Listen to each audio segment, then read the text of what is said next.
Quando eu era adolescente, muito tempo atrás, eu frequentei essa casa há alguns anos. Esse salão aqui estava em construção. E ainda havia as casinhas ali, com os velhinhos.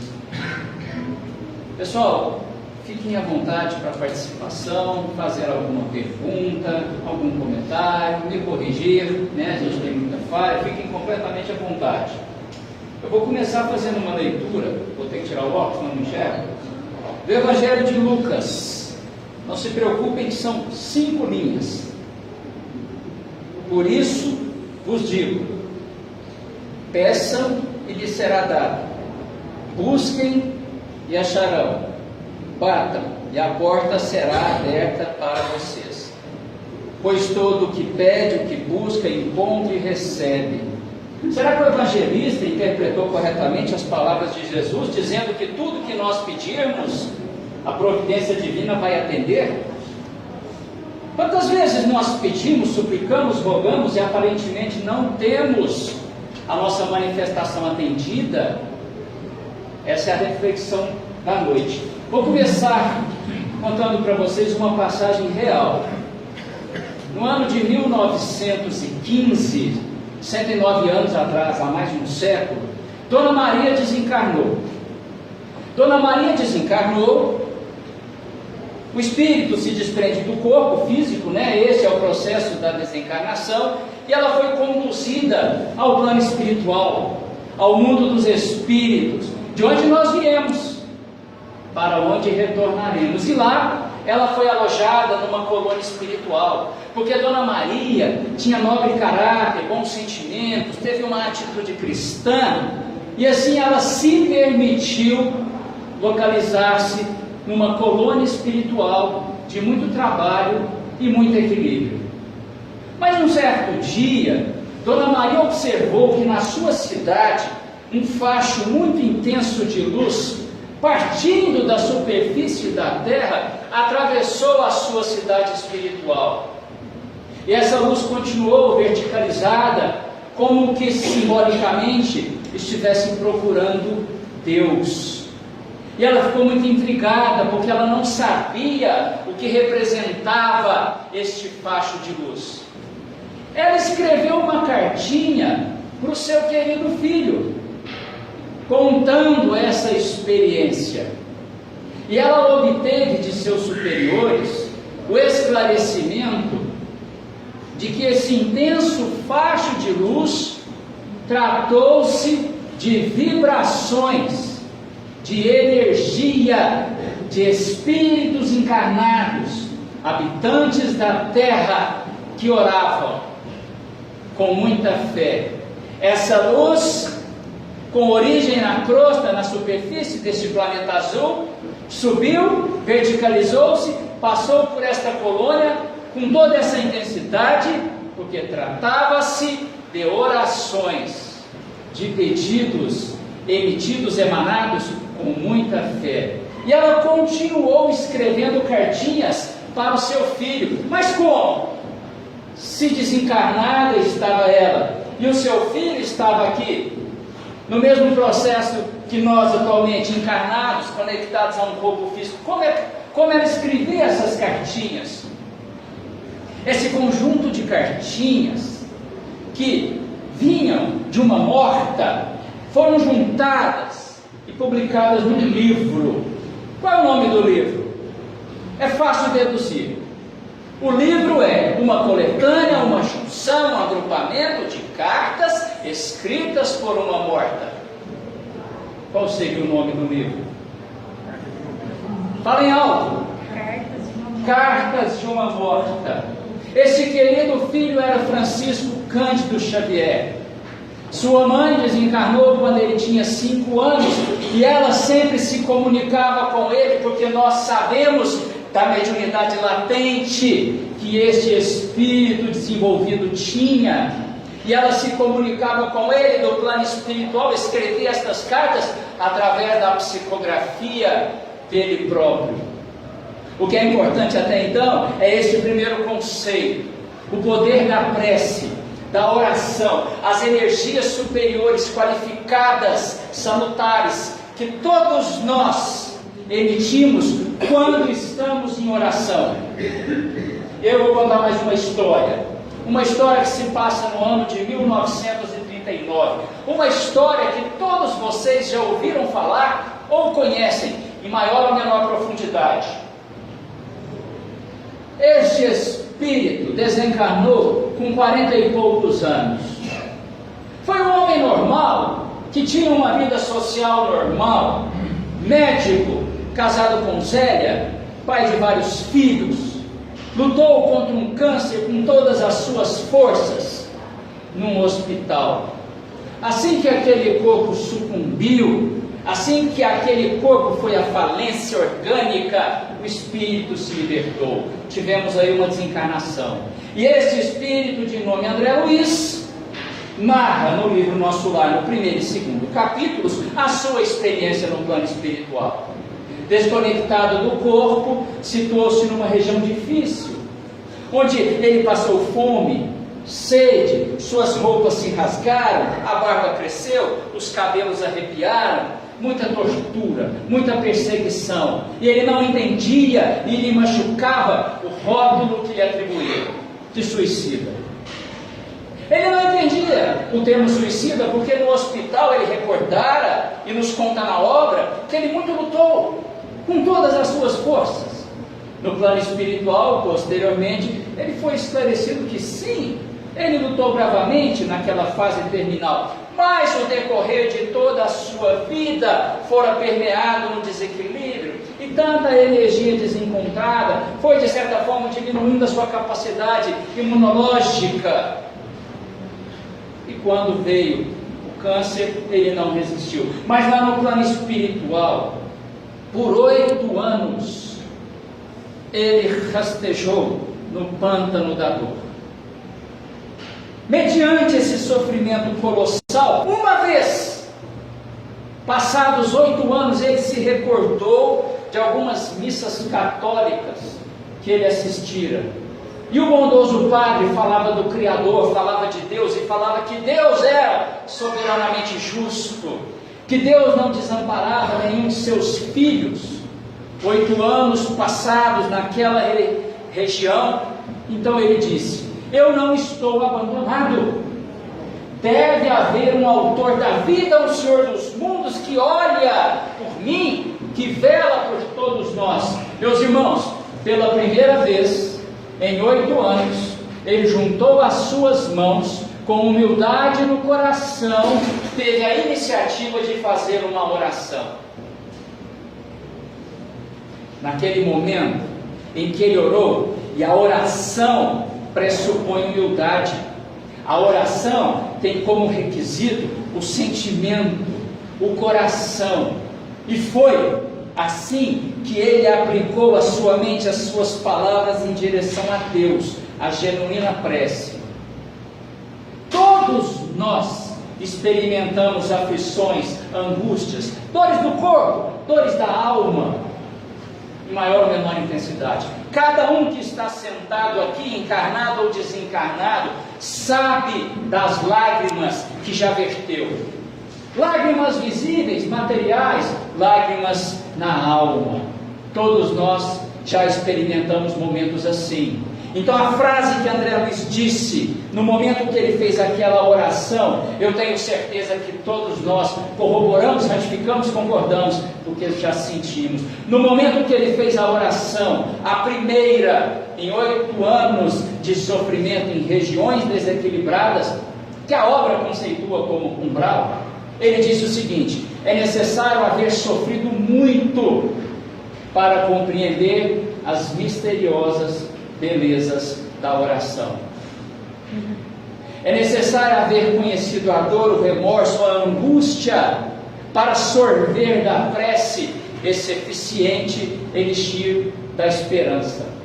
Então nós sabemos, assim como ele soube naquele momento, que quando nós oramos, quando nós estabelecemos aquela conversa sincera com Deus, quando nós visamos, buscamos, objetivamos conectar os nossos pensamentos com os espíritos que praticam o bem, o quanto aquilo nos acalma nos apacienta, nos balsamiza. Como que nós estabelecemos sintonia com os bons espíritos que sempre estão prestes a nos aconselhar? Os conselhos sempre são emitidos pelos bons espíritos, é que nem sempre o encarnado estabelece a sintonia, quer ouvir com o coração.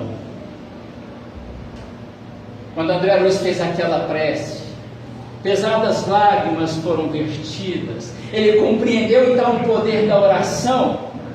Ele viu à frente dele, nas palavras de André Luiz, 3 emissários do céu, 3 emissários que estavam lá, luminosos, com os braços estendidos, para socorrê-lo. Então, ele fez uma prece, os emissários se dirigiram até o local. Não! Deus sempre nos ajuda, nos oferta o socorro. A oração permitiu que ele enxergasse um socorro que sempre lá esteve. Não é diferente nas nossas experiências. As forças do bem, os procuradores do amor, os outorgados de Deus, estão sempre de braços abertos para nos ajudar. Basta que nós permitamos. E é fácil fazer uma analogia muito simples. Mães, vocês estão sempre dispostas a ajudar os seus filhos. Muitas vezes os filhos não permitem, mas as mães sempre estão lá. E o que dizer então dos emissários dos céus ou dos espíritos superiores que buscam o cumprimento das leis divinas, justiça, amor, caridade, trabalho e progresso? Se nós pegarmos o dicionário do mundo, a gente vai ali na livraria, compra um dicionário qualquer, a gente abre ali prece. Qual é o conceito humano para este termo prece? Alguém quer falar? Um conceito de prece no dicionário humano, no dicionário do mundo? É simples.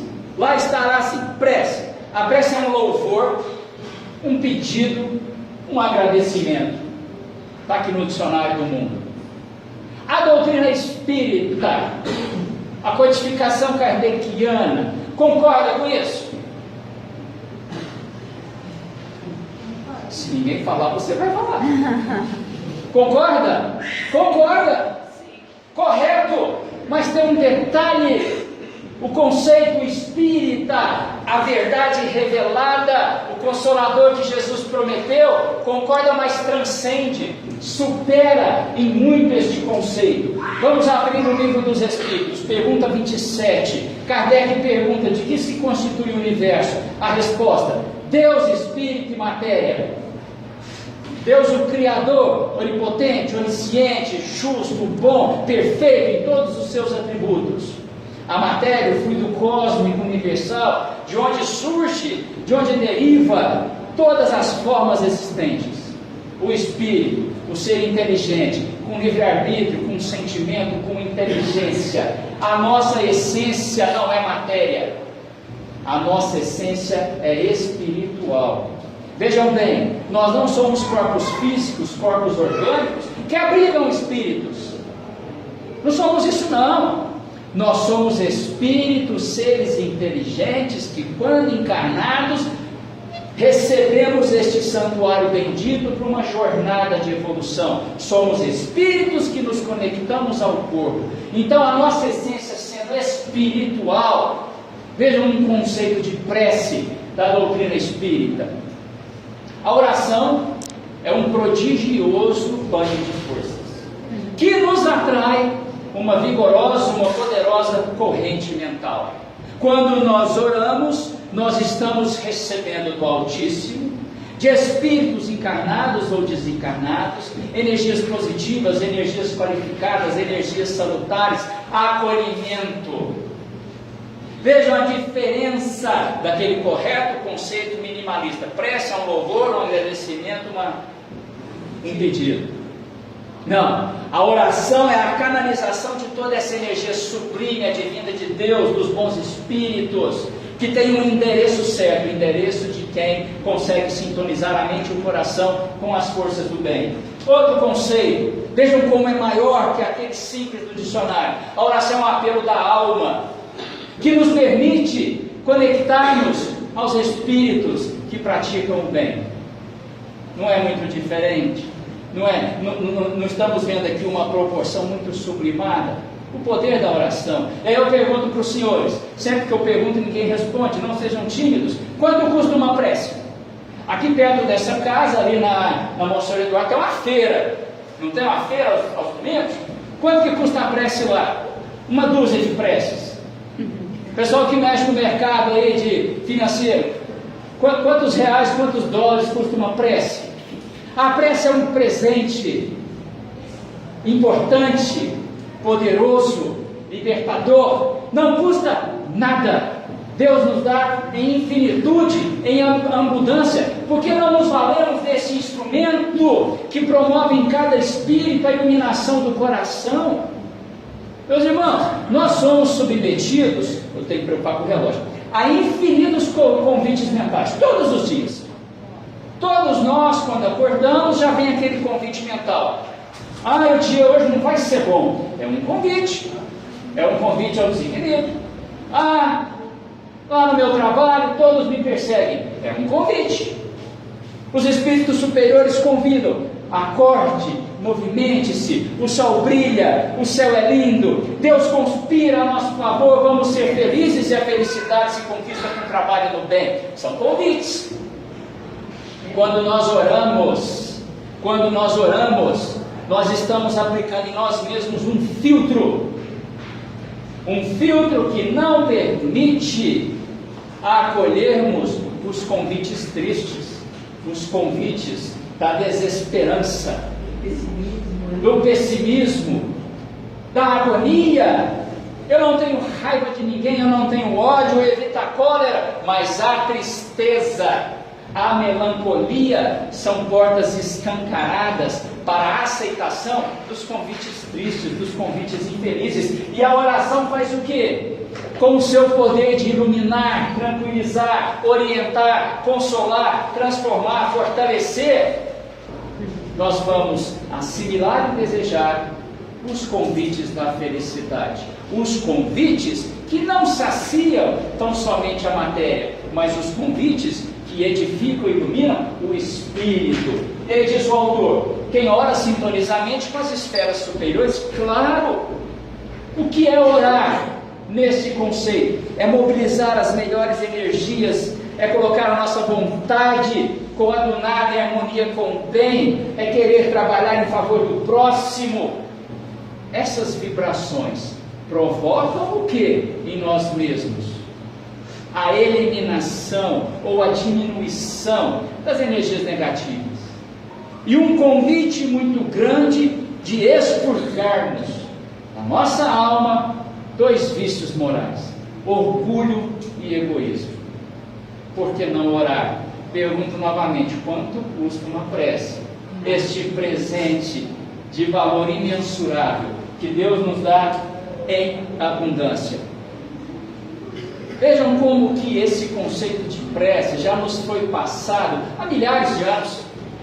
Se nós pegarmos lá um dos evangelhos, Mateus, por exemplo, tem aquela passagem clássica, conhecida, famosa, um centurião romano. Gente, um centurião era um militar de alta patente que integrava o exército dominador à Judéia, a Israel. Aquele centurião romano comandava muitos soldados, mas esse em específico aproximou-se de Jesus e disse: mestre. Vejam bem, já chamou Jesus de mestre, mostrou toda a qualidade, o conhecimento e o caráter que tinha um romano, reconhecendo em Jesus Cristo aquele nazareno, aquele carpinteiro louco, reconhecendo em Jesus a pureza que ele tem.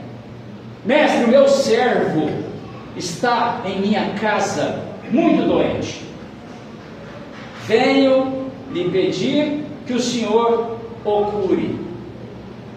Jesus é a caridade personificada.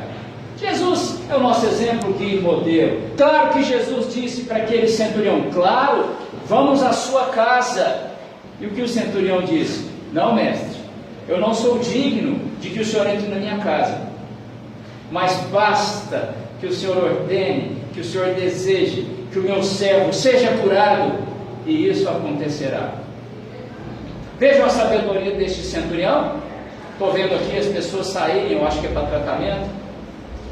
Aquele centurião sabia, tinha consciência e convicção plenos de que o pensamento de Jesus não encontraria resistências na distância geográfica, que Jesus não precisaria deslocar a sua forma material até aquela residência para promover a cura. Aquele centurião sabia que o nosso pensamento trafega no tempo e no espaço pelo fluido cósmico universal. Igual a gente entra aqui na Câmara de Paz, eu estou pressupondo que é, não sei se é, a gente senta na cadeira, o passista estica os braços, nós estamos recebendo energias, fluidos modificados, que o passista aure recebe do alto, combina com os dele e doa. Aquele centurião sabia desse processo, conhecia esse processo, e tinha plena fé que a oração de Jesus, ou seja, o pensamento sublime de Jesus, iria de encontro àquela necessidade e faria a cura do centurião.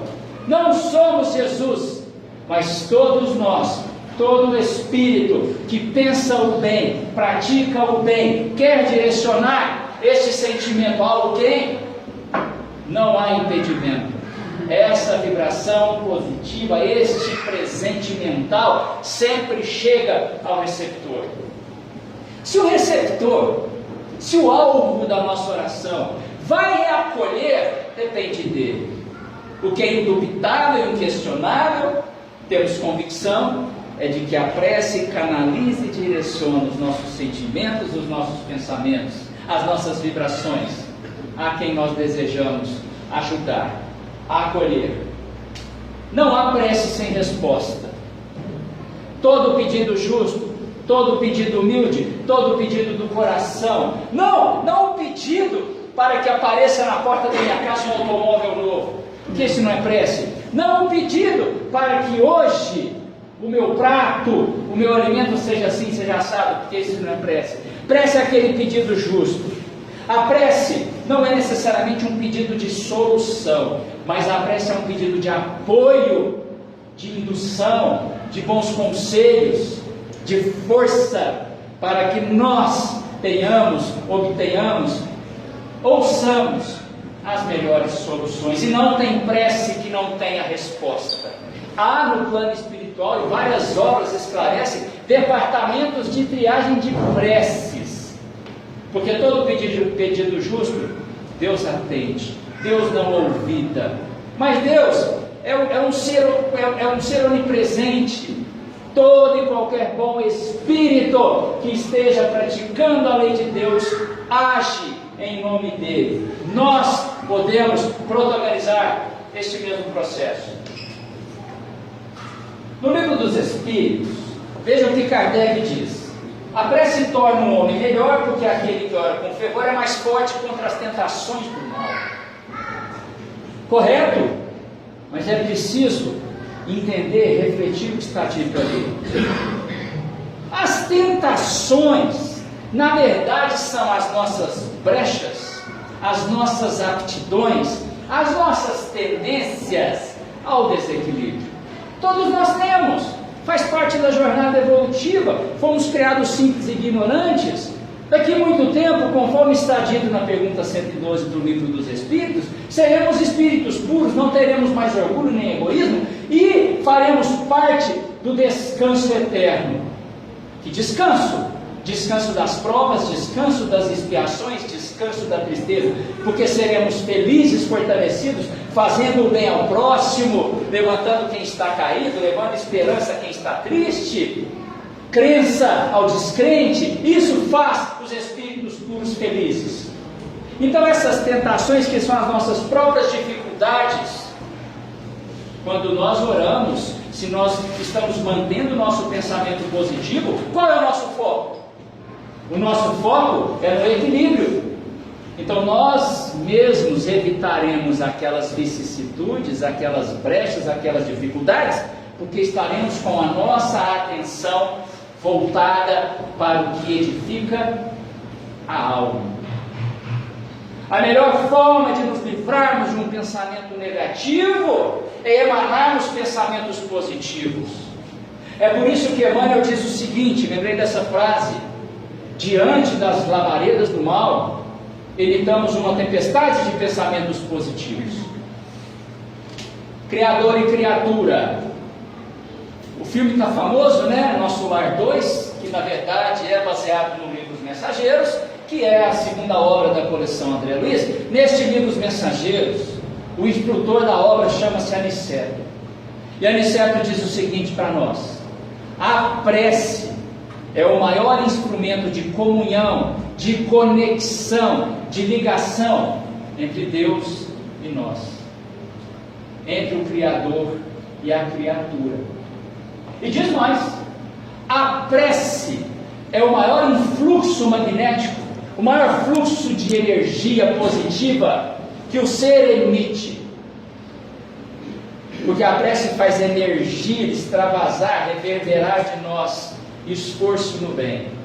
E esse esforço no bem nos faz sintonizarmos com todos os espíritos que praticam o bem.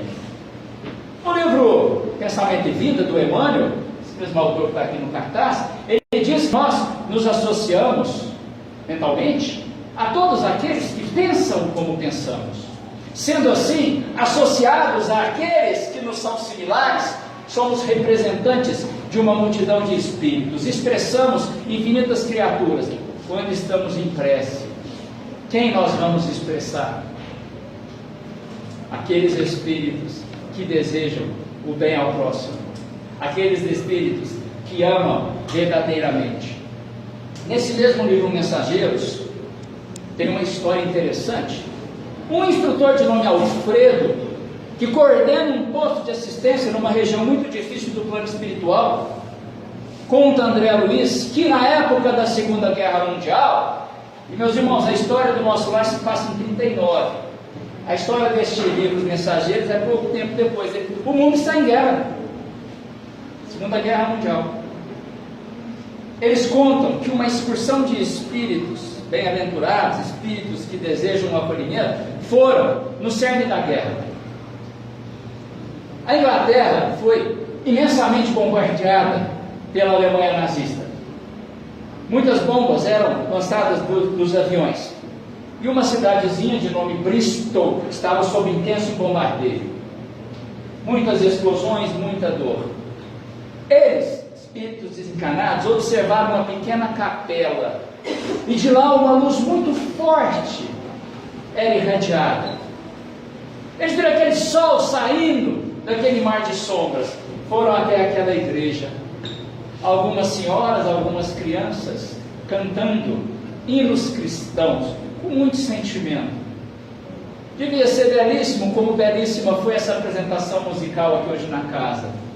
E aí eles viram o poder da oração, como que poucos espíritos objetivados no bem, conectados a Deus, que diferença fez naquele mar de escuridão? A importância da prece. Oremos pelos aflitos. Quantas pessoas estão padecendo agora doenças físicas e doenças da mente, doenças do coração? Quanto sofrimento! A nossa oração, ainda que anônima e ainda que em tom universalista, direcionada a todo e qualquer sofrimento, vai levar confiança, vai levar resignação. Como é bom nos momentos difíceis nós ouvimos a palavra fraterna e amiga de alguém que nós temos estima. E vocês acham que o mecanismo da prece não tem efeito similar? Os inimigos, Emmanuel diz que o melhor antibiótico às infecções do ressentimento é o perdão. Quando a gente ora pelos nossos inimigos, conhecidos, desconhecidos, desta vida, de outros tempos, quando nós oramos pedindo perdão, quanto bem isso nos faz, quantas camadas inferiores de energia condensada em desequilíbrio nós conseguimos esmaecer, minimizar, deteriorar. Podemos, com o nosso exemplo de perdão, induzir tantos ofendidos a fazê-lo. Às vésperas da desencarnação, é um processo Enquanto estamos neste corpo orgânico, valorizemos essa jornada que teve um planejamento muito carinhoso dos espíritos superiores. Vivamos fazendo o melhor que podemos em prol de nosso espírito e de nosso próximo. Mas chega um momento que o corpo vai sucumbir, o corpo material, mas o espírito é eterno. Mas há muitas dificuldades nesse desligamento na maioria dos espíritos. Sempre é importante nós orarmos, não para que aquele espírito se apegue ao corpo, mas para que ele tenha tranquilidade neste momento tão ímpar. O lar, a nossa casa. Casa é um amontoado de tijolos, não é? Porcelanato, reboco, pintura, luminária. Isso é casa. Que a nossa casa seja lar. Lar é a transformação da estrutura material naquele local onde os espíritos que se amam se amarão ainda mais. Onde os espíritos que carecem de reconciliação terão naquele instrumento chamado lar uma grande oportunidade de reajuste. Quando nós oramos no nosso lar, nós estamos estabelecendo ali uma fortaleza mental. E ali, principalmente com o advento da prece, do culto do Evangelho, no dia a dia, porque prece não é ritual, prece é direcionar o pensamento a Deus, é pedir ajuda por alguém, é pedir forças para sustentar a si mesmo. A gente traz tanta energia positiva para aquele lar, porque a gente não quer afastar os obsessores.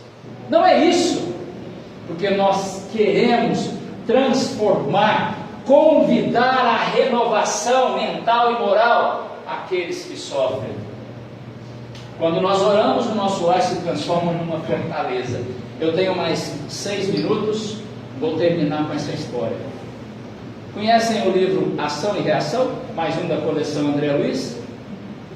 Já ouviram falar? Já. Tem um capítulo lá muito bonito, capítulo 12. Esta senhora, de nome Luísa, desencarnada, com muita aflição, aperto no coração, desesperada, procura aquele instrutor lá de nome Silas, desencarnado, André Luiz e Hilário, 2 aprendizes. E ela fala: instrutor Silas, eu estou desesperado. A minha filha, encarnada, está prestes a cometer um suicídio. Não está suportando as próprias dificuldades. Vai colocar fim, vai colocar término na sua encarnação. E aqueles espíritos, sempre dispostos ao socorro, vão com a velocidade do pensamento naquele lar terrestre. Chegando lá, uma jovem senhorinha, abraçada à sua filha, em processo de despedida, intentando matar-se em instantes, derrama grossas lágrimas, uma corrente intensa de lágrimas naquela criança, abraça forte no seu processo de despedida, e aquela criança não ouve, não fala, e ainda tem uma necessidade especial, uma dificuldade mental. O pai é cometido de rancenias, internado num hospital também, num processo orgânico muito difícil. Quando ela se vale do copo que contém a substância venenosa, a substância letal, Silas, o instrutor desencarnado, chega àquele lar. E o que ele faz? Ele usa os seus poderes, segura aquela moça. Meus irmãos, nós temos livre-arbítrio. Deus nos deu esse mandato. Nós agimos e pensamos conforme a nossa vontade. Nós somos soberanos em nossas decisões. Nós assumimos as responsabilidades pelo que fazemos. Nós vamos colher as sementes que plantamos, sentir os efeitos das causas que causamos, experimentar as reações às nossas ações. Mas aquele espírito chega carinhosamente e diz o seguinte para ela em pensamento: como podes pensar na sombra da morte sem a luz da oração? Veja a inteligência deste espírito. Ele sabia que se convidasse ela a uma oração final, e ela eventualmente aceitasse uma prece derradeira, ela poderia transformar-se? Poderia. Ela poderia talvez buscar um equilíbrio, porque a prece tem esse poder. Nós estamos desesperados, vamos orar, vamos conversar calmamente com Deus. A energia recebida vai nos apacientando, vai nos imprimindo equilíbrio. Chico Xavier, criança, aquela Maria João de Deus, não falei o nome completo dela, conversava com meu filho, porque a madrasta de Chico aplicava a ele muitos corretivos dolorosos, justos, e ela falava: meu filho, pegue um copo d'água, tome lenta e vagarosamente, um golinho de cada vez, e aquele menininho ia se acalmando. A prece tem esse poder. Ela sentiu um impacto, né? E falou: gente, eu vou fazer uma oração. Vejam as palavras de André Luiz na narrativa: seus olhos foram tomados de um novo brilho, e aquele copo titubeou na mão. E ela resolveu fazer uma oração. Quando nós oramos, e oração pressupõe humildade, sentimento, pedido justo, nós estamos muito mais receptivos aos conselhos dos bons espíritos, a receber as boas vibrações. Então Silas aproveitou que ela teve um lampejo de equilíbrio e aplicou um passe anestesiante, um passe caridoso. Aí ela desistiu do seu intento? Não! Ela lembrou de conversar com a mãe, fez uma oração, lembrou da carinhosa mãezinha que estava no plano espiritual, disse que não aguentava aquela vida, não queria fazer aquilo, mas não enxergava outra alternativa. A mãezinha estava lá, naquela casinha, e ela fez essa oração, e ela fez a oração. O mentor, o nosso instrutor, se aproveitou, convidou ela ao repouso. Quantas vezes, diante de grandes problemas, alguns de nós é invadido de um sono súbito? Já passaram por isso? Não vou generalizar, mas muitas vezes nós vamos ao plano espiritual para receber os bons conselhos. Ou o nosso espírito é consciente, sabe que precisa se afastar um pouco do corpo, porque no mundo dos espíritos a nossa consciência transcende essa experiência de matéria. E aquela mulher disse: Senhor, compadece-te de mim, e dormiu. Vejam que belíssimo. E o meu horário está acabando. Desdobrada do corpo físico por advento do sono. Quem ela vê? Ela não vê Silas, ela não enxerga André Luiz, ela não contempla Hilário, mas ela consegue enxergar aquele espírito tão afim, que ela ama e é amada, a sua mãezinha.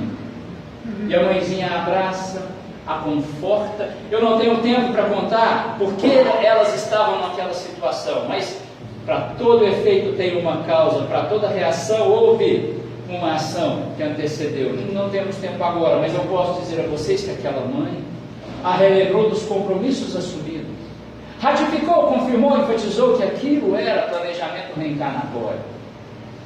Aquela filhinha havia lhe sido uma irmã, reencarnou filha. Aquela filhinha suicidou. E elas têm uma história ali. Nasceste no lugar mais indicado aos ensinamentos que precisas. Estamos no local ideal para as melhores experiências. O cartaz diz a mesma coisa. Meus irmãos, ela desistiu do suicídio confortada pela mãe, acordou com uma renovação, mas dependeu dela. Mas vejam o poder que a oração possui.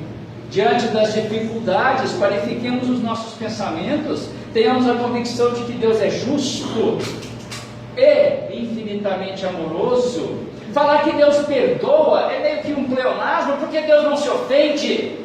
O Criador sempre nos oferta a bênção do reinício, novas experiências. E aí a gente precisa de uma receita de prece? Não, mas alguém quis dar uma oração muito poderosa, uma oração que reúne humildade, sinceridade, resignação e o pão espiritual, coragem, força e fé. E ela começa assim: Pai nosso que estais no céu, santificado seja o vosso nome. É a oração que Jesus nos ensinou. Nesse início, nós já estamos admitindo que Deus é o Criador, soberanamente justo e bom, e tudo faz por nós. Venha a nós o vosso reino, nós vivemos na matéria, já com valores de espírito, que o reino dos céus se faça presente na nossa vida material. Ou seja, cumprimos as leis divinas, o pão nosso nos dá, o pão do corpo. Estamos todos aqui, a conta da vida. Quantos litros de leite, de água, quantos frutos, quantas vidas do reino material, do reino animal, do reino vegetal já foram utilizadas a nosso favor. Agora, quantos recursos espirituais, o pão espiritual, nós já recebemos e estamos recebendo, inclusive agora, e receberemos para todos sempre.